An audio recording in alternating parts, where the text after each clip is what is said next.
साथियों, जय हिंद।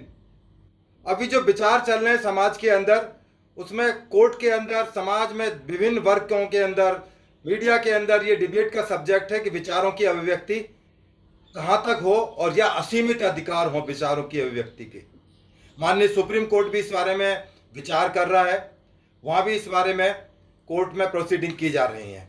वहाँ भी तय किया जाएगा कि विचारों की अभिव्यक्ति की आज़ादी कहाँ तक की जा सकती है। अभी जो ताज़ा मामला आया है उसमें आप यदि देखें, जो शब्द इस्तेमाल किए गए हैं, यदि उनको विचारों की अभिव्यक्ति माना जाए या बिल्कुल एक चेतावनी या देश के खिलाफ लड़ने जैसी स्थिति है। सो कॉल्ड किसान लीडर राकेश टिकैत ने कहा है कि जंग होगी देश में, ऐसा लग रहा है, युद्ध होगा। उसका क्या मतलब निकाला जाए? वो जंग किससे लड़ना चाहते हैं? युद्ध किससे लड़ना चाहते हैं? क्या केवल वो बीजेपी, कांग्रेस, आम आदमी पार्टी, कम्युनिस्ट पार्टी के साथ जंग लड़ना चाहती हैं? देश के साथ लड़ना चाहते हैं या पुलिस के साथ या आर्मी के साथ जंग लड़ना चाहते हैं? और वो किसके लिए कर रहे हैं, किसके कहने पर, किसके इशारे पर कर रहे हैं? इस बारे में हम लोगों ने आईपी स्टेट पुलिस स्टेशन के अंदर एक कंप्लेंट दर्ज कराई है, एक एफआईआर दर्ज कराने के लिए, क्योंकि कानून की धारा 120 और 121 में बिल्कुल क्लियर लिखा हुआ है, it's amount to waging of war. State के खिलाफ एक लोगों को भड़काना और वार जैसी स्थिति पैदा करना।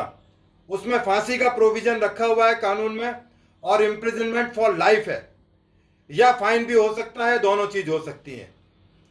ऐसी स्थिति में ये तमाम को एक सोचने के लिए मजबूर कर दिया है कि कहां तक अभिव्यक्ति की आजादी होनी चाहिए, क्या असीमित होनी चाहिए? जो मुंह में आए वो बकवास कर दिए। ये जो हार्ड हिटिंग वर्ड्स हैं इसलिए इस्तेमाल किए जा रहे हैं वो क्योंकि शास्त्रों में कहा गया शठे शाठ्यम समाचते। इनको इन्हीं की भाषा में जवाब दिया जाएगा तो शायद जल्दी समझ जाएंगे।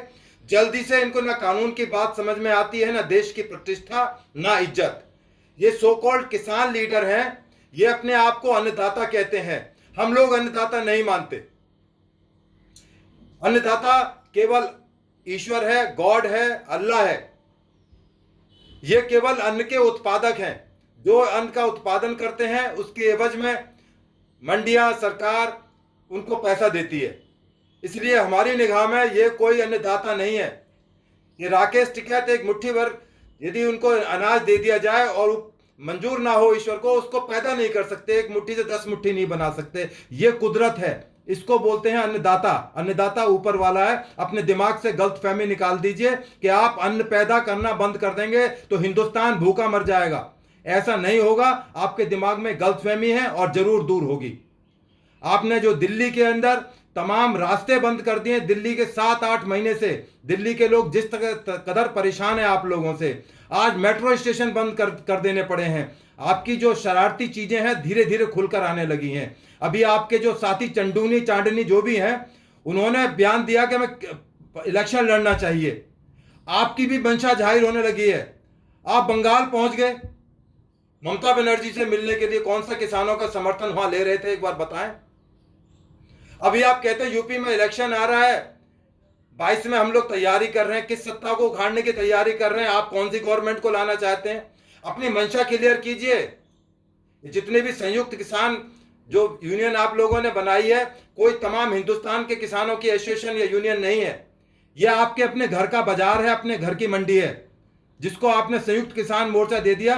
वहां के लोगों की बात सुनिए कि आपके बारे में लोग क्या विचार रखते हैं।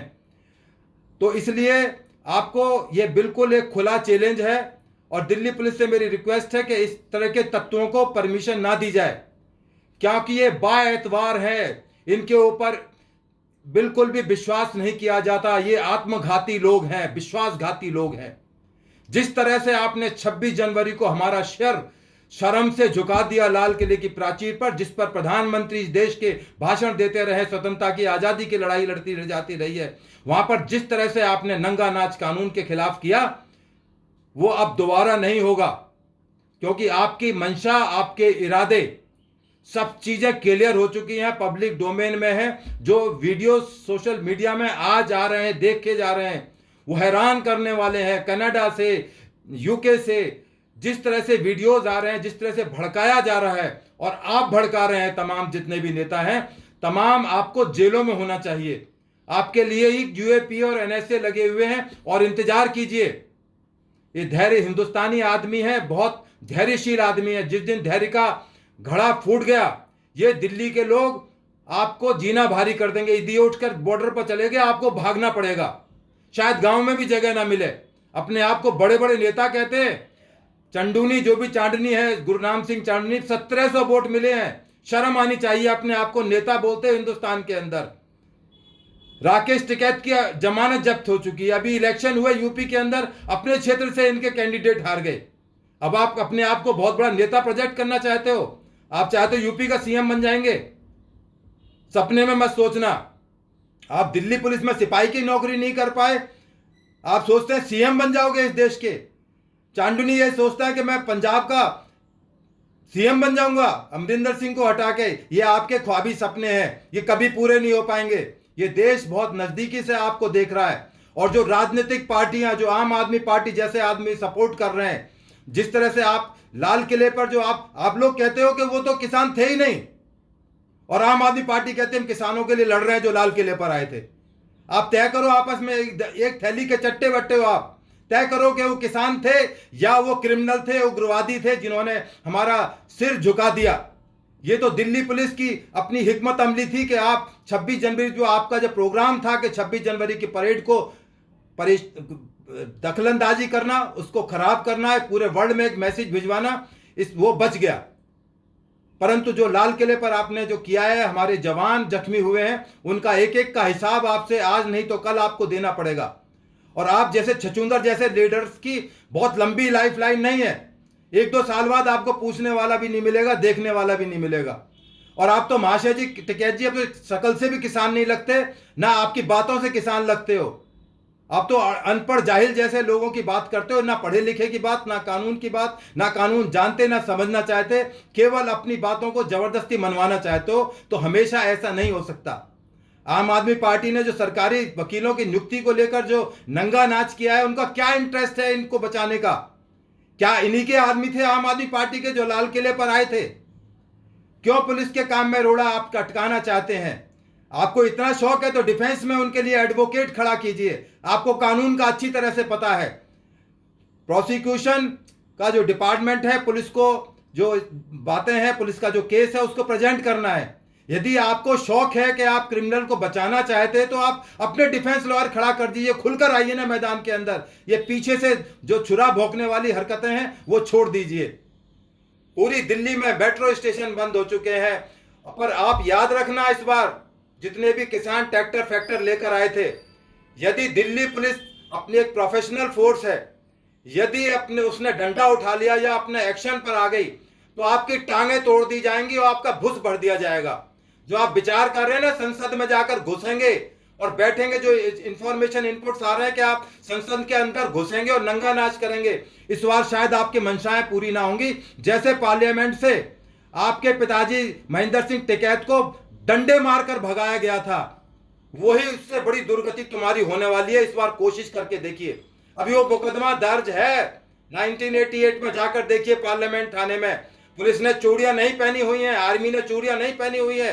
यदि सरकार अपनी करने पर आ गई, तो सरकार के पास में पुलिस भी है, पैरामिलिट्री फोर्सेस भी है, आर्मी भी है, टैंक भी है। आप 10 मिनट से ज्यादा नहीं टिक पाओगे वहां पर।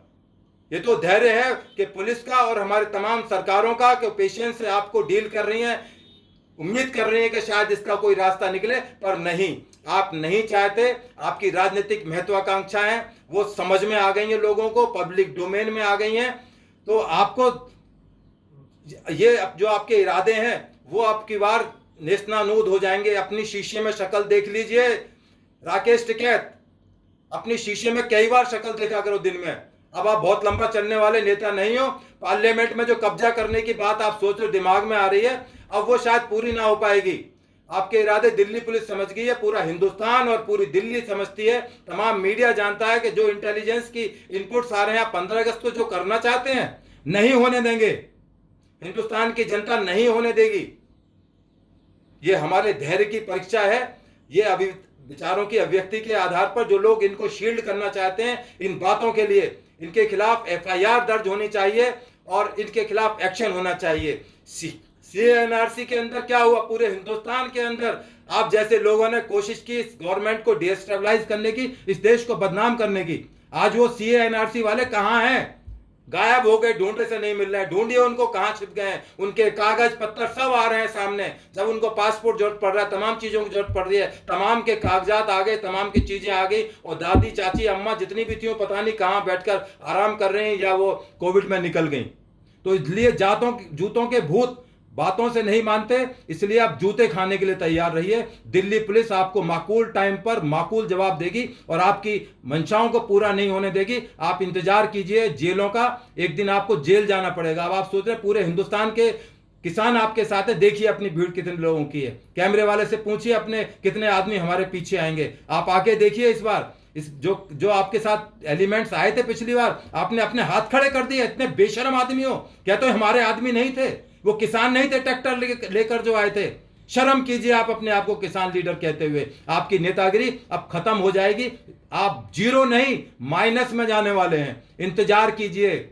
मैं दिल्ली के तमाम बाशिंदों का, तमाम नागरिकों से रिक्वेस्ट करता हूं कि और तमाम हिंदुस्तान के लोगों को कि इस तरह के लोगों को बेनकाब करें, और ये जब भी आए इनको वो लेसन दिया जाए कि दोबारा दिल्ली की तरफ आ ना सकें। ये अपने गांव में चेहरा दिखाने लायक नहीं है, दिल्ली में तो ये क्या कर पाएंगे। इन्हीं शब्दों के साथ जय हिंद, जय भारत साथियों, नमस्कार।